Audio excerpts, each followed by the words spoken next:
اعوذ باللہ من الشیطان الرجیم بسم اللہ الرحمن الرحیم والذی ارسل رسولہ بالہدی ودین الحق لیظہرہ علی الدین کلہ ولو کرہ المشرکون۔ صدق اللہ العظیم۔ معزز سامعین و سامعات، ہم سیرت النبی صلی اللہ علیہ وسلم کے تذکرہ کے ضمن میں آپ کے آباء و اجداد اور بالخصوص آپ کے دادا شیبۃ الحمد جناب عبد المطلب کا تذکرہ کر رہے ہیں۔ مطلب بن عبد مناف جو ہاشم کے بھائی تھے اور اس وقت کعبہ کے متولی بھی تھے، اپنے بھتیجے کو لینے کے لیے یثرب پہنچ چکے ہیں۔ مختلف لوگوں نے جو سلمہ نے بھیجے تھے ڈھونڈنے کے لیے، انہوں نے اب مطلب بن عبد مناف کو ڈھونڈ نکالا، انہیں اپنے ساتھ سلمہ کے پاس ان کے گھر لے آئے۔ جب آپ سلمہ کے پاس پہنچے تو سلمہ نے کہا کہ بھائی مطلب بن عبد مناف، آپ نے یہ کیا کیا؟ آپ اپنے گھر کیوں نہیں آئے؟ کہنے لگے کہ میں نے قسم کھائی ہے کہ اپنے یہ جوتے اور اپنے یہ کپڑے اس وقت تک نہیں اتاروں گا جب تک میں اپنے بھتیجے کو اپنے قبیلے کے پاس نہ لے جاؤں۔ یہ بات سن کے سلمہ نے کہا، میں تو اس کو تیرے ساتھ بھیجنے کی نہیں۔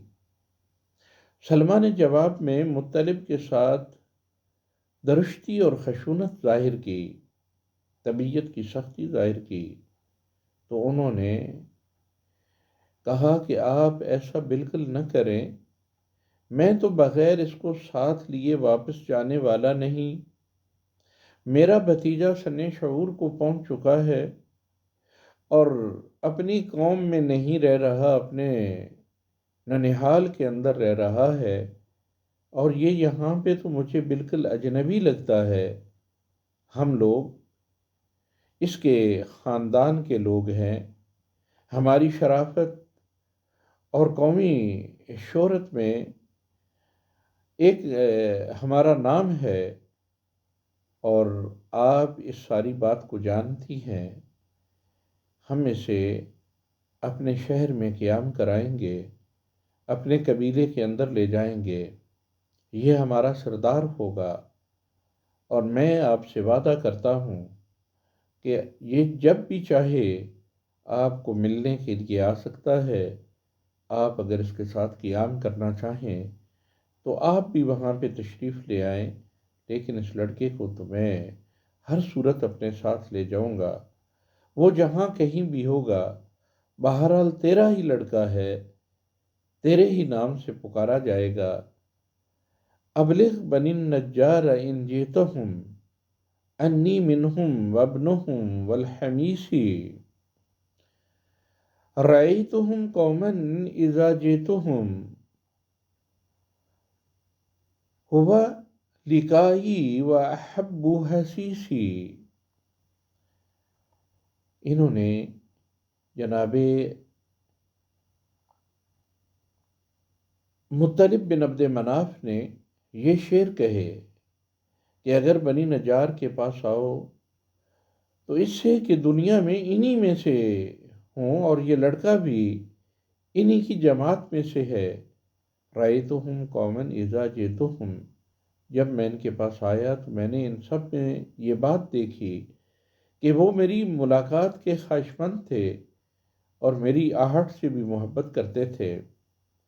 تو اس سے وہ یہ ثابت کر رہے تھے یہ اشعار پڑھ کے کہ آپ دیکھیں کہ جب میں آیا ہوں تو آپ کے قبیلے کے لوگ کس حد تک میرے گرویدہ تھے، اور پھر یہ آپ کا بیٹا جب ہمارا سردار ہوگا اور یہ سرداری اس سے سجے گی، یہ آئے گا تو پھر اس قبیلے کے لوگ اس سے کس حد تک محبت کریں گے۔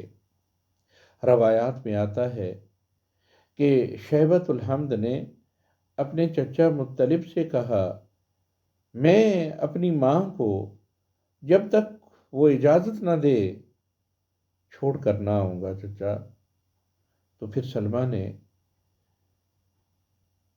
شہبۃ الحمد سے اس کی رائے پوچھی۔ شہبۃ الحمد نے بھی خواہش کا اظہار کیا تو والدہ نے اجازت دے دی اور شہبہ کو مطلب کے حوالے کر دیا۔ مطلب 3 دن یثرب میں رہے اور چوتھے دن شہبۃ الحمد کو اپنے پیچھے سوار کر کے مکہ کی طرف روانہ ہوئے۔ ان کی عمر اس وقت تقریباً 7 یا 8 سال تھی۔ مطلب جب مکہ پہنچے تو اس وقت تاریخ طبری کے مطابق دن چڑھ چکا تھا اور قاضی سلمان منصور پوری کی تحقیق کے مطابق ظہر کا وقت تھا۔ تقریباً تمام سرداران قریش حسب معمول حرم کعبہ میں اپنی نشست گاہوں پر موجود تھے۔ مکہ کے رواج کے مطابق جب بھی کوئی سفر سے واپس پلٹتا تو پہلے طواف کعبہ کرتا اور پھر اپنے گھر روانہ ہوتا۔ جناب مطلب جب بیت اللہ کے طواف کی خاطر حرم میں داخل ہوئے، محمد بن عمر کہتے ہیں کہ قریش نے سواری کے پیچھے بیٹھے خوبرو بچے کو دیکھا تو سارے پکار اٹھے، ھذا عبد المطلب، یہ مطلب کا غلام ہے۔ ھذا عبد المطلب، عبد غلام اور بندے کو کہتے ہیں کہ یہ مطلب اپنے لیے کوئی غلام لایا ہے۔ مطلب نے ان کو مخاطب کر کے کہا، ہائے افسوس، یہ تو حقیقت میں میرا بھتیجا شہبۃ الحمد بن عمر ہے۔ لوگوں نے بنظر غائر شہبۃ الحمد کو جب دیکھا تو پہچان لیا اور سب نے بیک زبان کہا، واللہ ابنہ لعمری،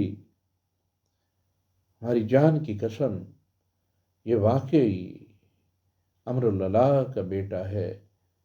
اس وقت سے شہبۃ الحمد مکہ میں ہی مقیم ہوئے اور لوگوں میں عبد المطلب کے نام سے ہی مشہور ہوئے۔ لوگوں نے آپ کو شہبۃ الحمد کبھی نہیں پکارا، ہمیشہ عبد المطلب جو پہلے دن کہا تھا عبد المطلب ہی کہنے لگ گئے۔ تاں کہ وقت گزرتا گیا اور آپ سن بلوغت کو پہنچے اور جوان ہو گئے۔ مورخ طبری کی روایت کے مطابق جب مطلب حرم میں داخل ہوئے تو لوگ پوچھنے لگے کہ مطلب یہ تمہارے پیچھے کون ہے؟ انہوں نے کہا، یہ میرا غلام ہے۔ گھر سے نکل کر مطلب پھر دوبارہ در آئے اور یہ کہنے کا مقصد یہ تھا کہ اس وقت انہوں نے جو کپڑے پہنے ہوئے تھے اس بچے نے، وہ سفر کی وجہ سے گندے ہو چکے تھے۔ گھر آئے، خوبصورت حلہ انہیں پہنایا اور خوبصورت کپڑے پہنا کے پھر انہیں لے گئے اور طواف کرنے لگے۔ تو اس وقت آپ نے ان کا تعارف کرایا کہ یہ میرا بھتیجا شہبۃ الحمد ہے۔ راستے میں سفر کرتے ہوئے چونکہ آفتاب کی تمازت بھی تھی، سورج کی گرمی بھی تھی، اس وقت آپ کی رنگت خاصی اڑی ہوئی تھی، اور جب اشراف کی مجلس میں دوبارہ آئے تو اس وقت شہبۃ الحمد کا چہرہ چمک رہا تھا۔ جناب مطلب اپنے بھتیجے سے بہت زیادہ پیار کیا کرتے تھے اور آپ نے ان کی کفالت بڑے ناز و نعم کے ساتھ کی، یہاں تک کہ آپ جوان ہو گئے۔